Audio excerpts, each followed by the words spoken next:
There is a Gemara which is very relevant for the times that we're in. At the moment, we are really suffering. We're really in the midst of a plague. And there's a Gemara which talks about when there's a plague in the city.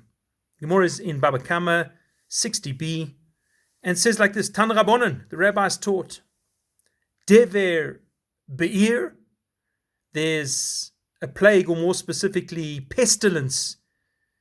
Dever is one of the 10 plagues that hit Egypt.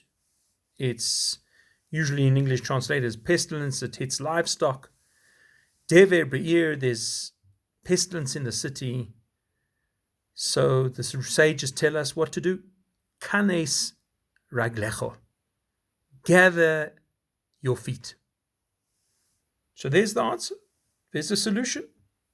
The rabbis are telling us if COVID-19 is a dever, so here's a solution. Kanes raglecho. And then the Gemara gives 3 verses. The first one is a verse in Shmois, Exodus, which relates to the final plague, and it says, Shenemar, as it says, Va'atem lo teitzu ish mi pesach beisa ad boiker, and you, let not a man exit from the entrance of his home until the morning. And the second verse, Va'omer, and it says in the book of Yeshayahu, Isaiah the prophet, Leichami, go my people, bo bechadarecha, come into your rooms, Uzgor delasecha ba'adecha, and close your doors behind you. And then it brings a third verse, Va'omer, and it says, Michutz teshakel cherev, from outside teshakel, it or you will destroy a sword. Umechadorim, and from the rooms, Amo, there is terror, there is fear. What is the Gemara teaching us? What is the response that we should learn from the sages? That would be very valuable. Let's take a look and see. Dever Be'ir. What is Dever? Let's take a look at the Hebrew. Dever. Dever sounds very similar to 2 other words that have the same root. Dibur, which is speech, and davar, which is an item, which is a thing. Could it be that the word dever is when dibur and davar become sick? When our speech and our things, that which we associate with, our resources, have become sick.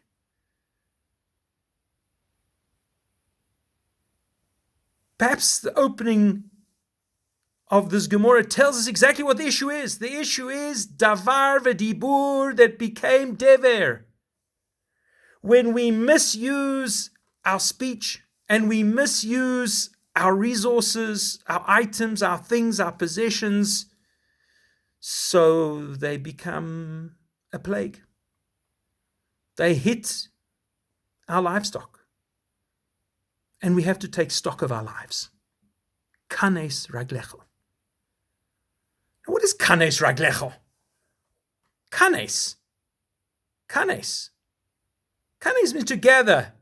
Unufotosenu kanes. And those who are scattered, gather in, we pray on Yom Tov in the Musaf. Why did it not say, stop your feet?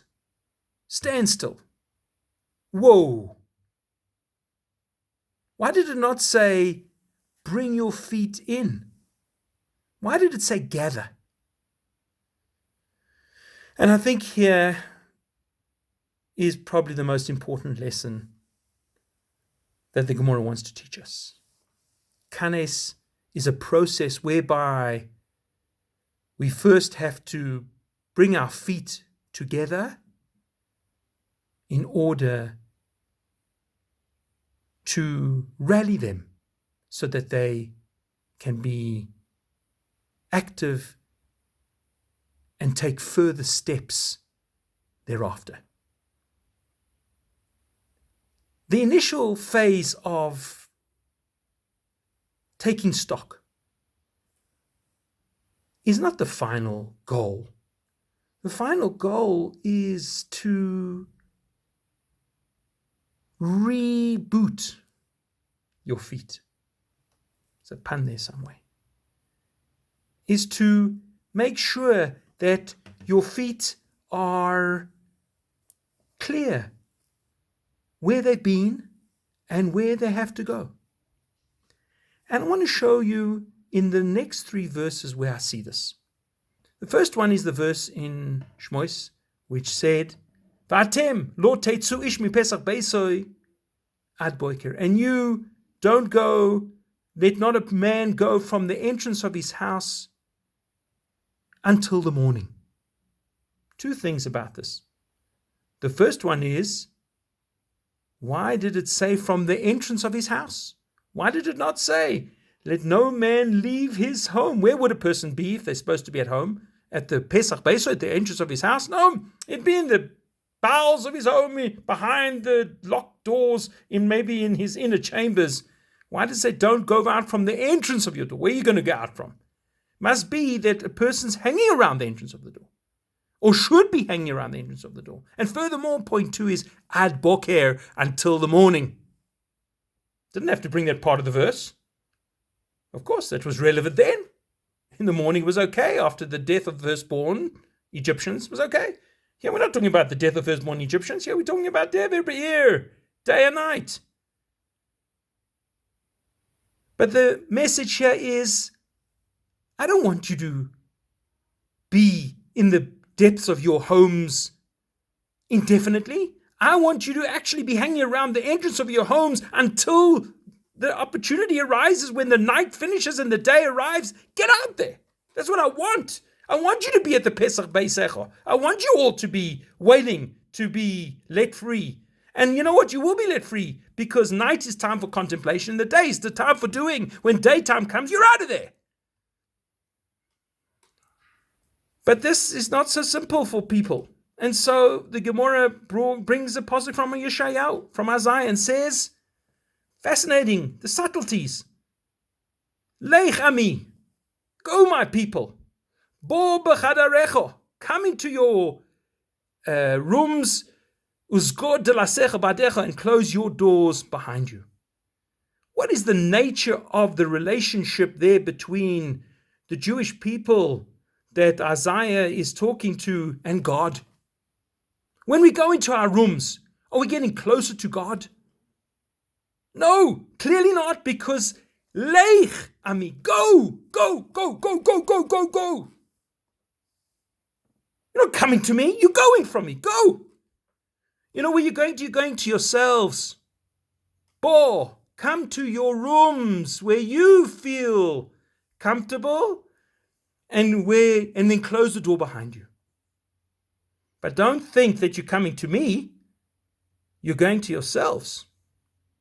And why am I sending you into your rooms and to close the door? Well, anyone who has any experience of a parent-child relationship, and all of us do, of course, knows what it means to be sent by one's parent to one's room. Is that a compliment? Is that because the parent's happy with one? You know what? Saying, go to your room. And what is the response that the parent wants from the child? Thanks so much. Actually, I'm actually a little bit tired, and I get a bit piece of quiet. Do you mind if I just take the peanut butter and maybe the rice cakes, and can I have a bottle of Coke? Would you mind? And of course, can I take my iPad with me as well? And you know what? When I'm ready, I'll come out. That's what the parent wants. The parent wants, and Isaiah was telling us, Hashem wants, you're not with me. When you're with me, you're not behaving correctly. I want you to spend time by yourself. And I want you to realize that by yourself is not what I want. I want you to re-correct the mistakes that you're making. I want you to think about it. And I don't want you to wait for me to knock on the door and say, okay, son, okay, daughter, you've been in there for 7 weeks, time to come out. Thanks, Dad. And we think, sheesh, Dad was in a foul mood, 7 weeks I had to spend in that room, Is that what he wants? Or does he want us to want to come out? Does he want us to knock, bang from our side of the door and say, Dad, can I come out? Because I realize that I need to apologize. We're not waiting. Father doesn't want to wait the son to wait for the father. The father's ready for him to come out right away. Are you ready to come out? Wants the father to know. And here's the last verse. The last verse is to make sure that we get it right. V'omer.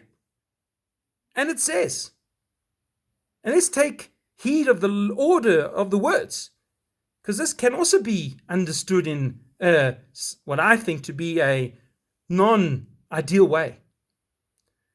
It's a verse in Dvarim, in the Chumash, that says, V'omer michutz teshakel cherev. From the outside, shakel means destroy. Teshakel means either you or it will destroy. And then cherev is the last word of that phrase, which I think is the object. Michutz teshakel cherev. What I think is written over here, and there's other ways of interpreting it, as I said, but let's not go there.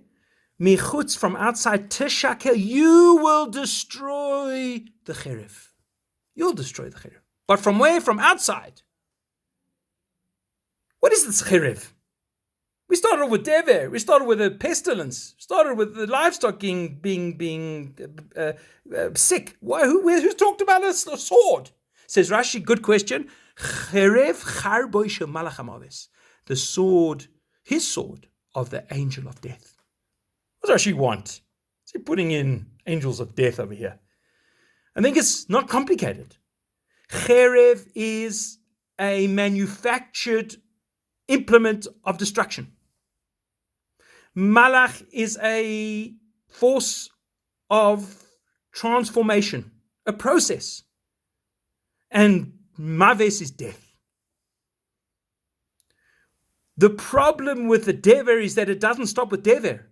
It doesn't stop with the plague. It continues to have artificial implements of destruction. The ramifications of the dever. And you know what they are? They are the sword, the artificial weapon of destruction, the artificial means of destruction of the process of dying. The process of dying is, I'm not yet dead, but I'm not really alive. That's the Malach HaMaves. The Malach HaMaves is the process of dying where a person's not really alive and not really. That's why the greatest of the great Moshe Rabbeinu and those of that, the highest, they didn't die Malach HaMaves because they weren't in a process of being alive and dead at the same time. They were either alive, fully alive, or they were with the Ribono Shel Olam. There was no middle process of dying. This process of dying was, I'm not here and I'm not there. We've got to get rid of that. We've got to get outside and make sure, michutz teshakel cherev, says Rashi, charboi shel malach hamaves. This feeling that we are victims of what's happening outside and the terrible things that are happening outside, not from the COVID-19 itself, but the manufactured and the artificial implements that have come in the wake of the dever of the virus. And there's an alternative, which is not to be chosen. And what would happen if we stay in rooms? Ema. You know what chadorim is? Terror. Terror. Says Rashi, terror. You know what the terror is? Terror is emas maves shel malach. The terror of the death of an angel. But not so revealed. Those are cryptic words. I want to try and explain them to you. First of all, this final verse needs to be understood as what the goal of all of this dever has been. We've got to contemplate where have we gone wrong? Where are our diburim not of value? Where are our dvarim not of value? How have they become sick? And when we contemplate that, so where's the solution? The solution is mibachutz, to go back out. To go back out and destroy the process of the destructive forces of inaction, of the process of dying, of being around but not being alive, of being there but not being active. That is the one option. The other option is ubechadorim. And inside, if we what? If we people who don't look outwards to see how we can be of benefit, but we look inwards, oy vavoy. If we look inwards, we're going to find Amor. And there's two understandings of Amor. And Rashi wrote it, I believe, so there could be these two understandings. Often in Rashi, it's possible to learn him in more than one way. And maybe even he intended them. I'll tell you the two ways. The first Amor is astonishment. Wow. Ubechadorim Amor. And in the rooms, there will be astonishment. You know what?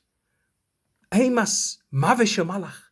There's a death of the angel. What angel? This angel that God sent us as his angel of destruction.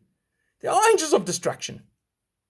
And we waiting in the rooms for this process of God's destruction to end. And this is what is happening, but it's not begilu kol kach. Gee, it was happening a long time, eh? Especially if we're going through stage 5, stage 4, stage 3, stage 2. Gee, was it? God's taking away his malach, the Amos mavish malach, but ain't no begilu kol kach. But shoes, I can have it slow. That is in the rooms, this Amos. Wow. Slow into God's processes, or even worse, not Amor of wow, it's Amor of ow, of terror.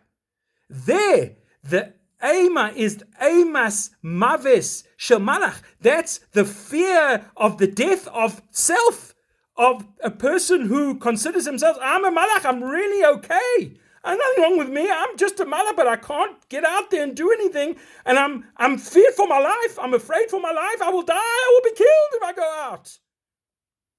And at least my Amos Maves, my deathly concern is, at least sure people don't know that I'm really so worried about myself.